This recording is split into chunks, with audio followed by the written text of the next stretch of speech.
Welcome back. ప్రత్యేక హోదాపై YCP నేతలు పోరుబాట పట్టారు. చిత్తూరు జిల్లా చంద్రగిరిలో నిన్న జలదీక్ష చేసిన పార్టీ శ్రేణులు ఇవాళ నగరి ఎమ్మెల్యే రోజా ఆధ్వర్యంలో అంబేద్కర్ జంక్షన్ వద్ద కళ్లకు గంతలు కట్టుకుని నిరసన దీక్ష చేపట్టారు. చంద్రబాబు పోలీసులతో హోదా ఉద్యమాన్ని అణచాలని చూస్తున్నారంటున్న రోజాతో మా ప్రతినిధి దామోదర్ ఫేస్ టు ఫేస్. ప్రత్యేక హోదా కోసం మరోసారి వైఎస్ఆర్సీపీ పార్టీ ఉద్యమం బాట పట్టింది. నిన్న చంద్రగిరిలో వైఎస్ఆర్సీపీ ఎమ్మెల్యే చెవిరెడ్డి జలదీక్షతో తన ఉద్యమాన్ని అక్కడి నుంచి ప్రారంభించగా నగర నియోజకవర్గం ఎమ్మెల్యే రోజా నగరి అంబేద్కర్ సర్కిల్ వద్ద నుంచి తమ నిరసన కార్యక్రమాన్ని ప్రారంభించారు. ఈ నిరసన తెలియజేయడానికి కారణమేమి? గతంలో కూడా మీరు నిరసనలు చేశారు, అయితే మరోసారి ఉధృతంగా ఈ నిరసనలు ప్రారంభించడానికి కారణం ఏమంటారు? ఈరోజు అధికారంలో ఉన్న తెలుగుదేశం పార్టీ 5 కోట్ల ప్రజల ఆకాంక్షల్ని అణగదొక్కే విధంగా గుడ్డి ప్రభుత్వం లాగా కళ్ళు మూసుకొని ఉంది. మరి ఆ గుడ్డి ప్రభుత్వానికి గడ్డి పెట్టి ఈ రాష్ట్ర పిల్లల భవిష్యత్తు కోసం మరి ఈ ప్రత్యేక హోదా సాధించాలి. ఈ రాజ్యాంగాన్ని రచించిన అంబేద్కర్ గారు మరి ఈ తెలుగుదేశం పార్టీకి బుద్ధి వచ్చే విధంగా మరి వాళ్ళకి బుద్ధి చెప్పాలని కూడా ఆయన దగ్గరే కూర్చోవడం జరిగింది. ఎందుకంటే జగన్మోహన్ రెడ్డి గారు 26వ తేదీ పిలిపించారు రిపబ్లిక్ డే రోజు. ఎందుకు ఆ రోజే పెట్టారు అని చెప్పి తెలుగుదేశం వాళ్ళు అడుగుతున్నారు. వాళ్ళకు ఒకటే చెప్తున్నాను, ఈ రాజ్యాంగాన్ని అమల్లోకి తీసుకొచ్చిన రోజు జనవరి 26.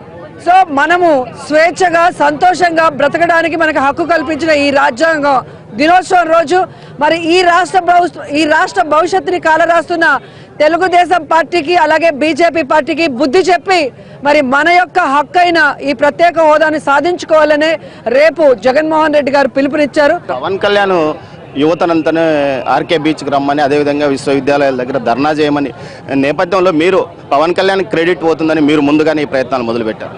3 సంవత్సరాలుగా ప్రాణాలకు తెగించి ఈ ప్రత్యేక హోదా కోసం పోరాడింది జగన్మోహన్ రెడ్డి గారు.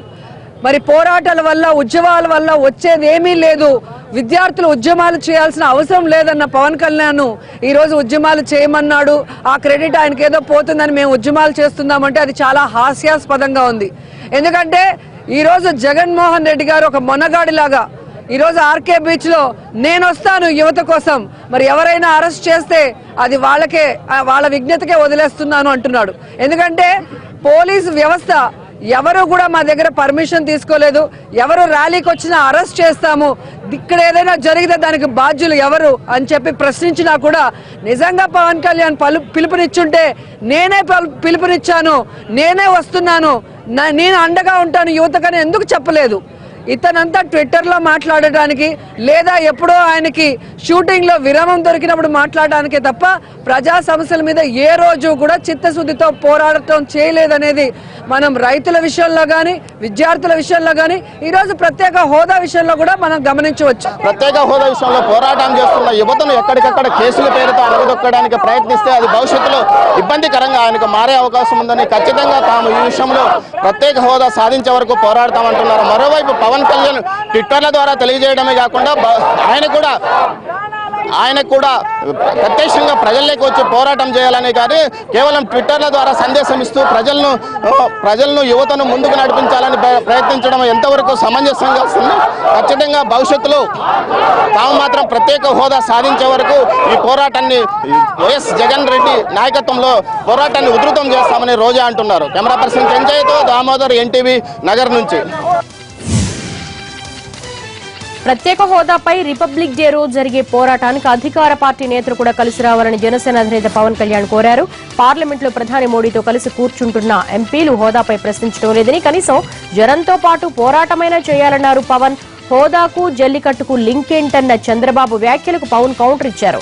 అమ్మ పెట్టదు అడుక్కు తినానివ్వదు అన్న పాత సామెతను గుర్తు చేశారు. నేతలు పనిచేయరు, ప్రజల్ని పోరాడనివ్వరా అని నిలదీశారు. ఆంధ్రులు దేశ ప్రజలేనని, వారేమీ బానిసలు కాదని ఘాటుగా వ్యాఖ్యానించారు పవన్.